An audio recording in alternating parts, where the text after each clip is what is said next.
Doctor Karna ಸೀರಿಯಲ್ನಿಂದ ಹೊರನಡೆದರ ನಟಿ ಭವ್ಯ ಗೌಡ.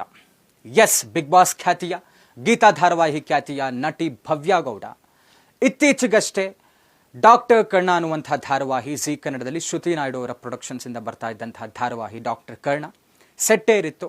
ಇದೇ ಸೋಮವಾರದಿಂದ ಪ್ರಸಾರ ಆಗಬೇಕಾಗಿತ್ತು ಜಿ ಕನ್ನಡದಲ್ಲಿ ಡಾಕ್ಟರ್ ಕರ್ಣ ಧಾರಾವಾಹಿ. ಆದರೆ ಅದರ ಪ್ರಸಾರ ಮುಂದೂಡಿಕೆಯಾಗಿದೆ ಕಾರಣಗಳಿಂದ ಅನ್ನುವಂಥ ಒಂದು ಹೇಳಿಕೆಯನ್ನು ಕೊಟ್ಟಿದ್ರು. ಯಾಕಾಗಾಯಿತು ಅನ್ನುವಂಥದ್ದನ್ನು ನೋಡ್ತಾ ಹೋಗೋದಾದ್ರೆ, ಇದರಲ್ಲಿ ಸಹನಟಿಯಾಗಿ ಅಂದರೆ ಎರಡನೆಯ ಮುಖ್ಯ ನಟಿಯಾಗಿ ಭವ್ಯ ಗೌಡ ಅವರ ಆಯ್ಕೆಯಾಗಿದ್ರು.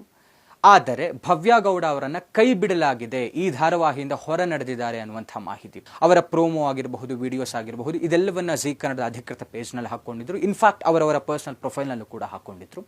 ಆದರೆ ಇದು ಯಾವಾಗ ಏನೋ ಒಂದಷ್ಟು ಅಸಮಾಧಾನಗಳು ವ್ಯಕ್ತವಾಯಿತು ಅಥವಾ ಯಾತಕ್ಕಾಗಿ ನಡೀತು ಅನ್ನುವಂಥ ಅಧಿಕೃತ ಮಾಹಿತಿ ನಮಗಿನ್ನು ಬರಬೇಕಾಗಿದೆ. ಆದರೆ ನಮಗೆ ಬಂದಿರುವಂಥ ಮಾಹಿತಿ ಪ್ರಕಾರ ಸೆಕೆಂಡ್ ಹೀರೋಯಿನ್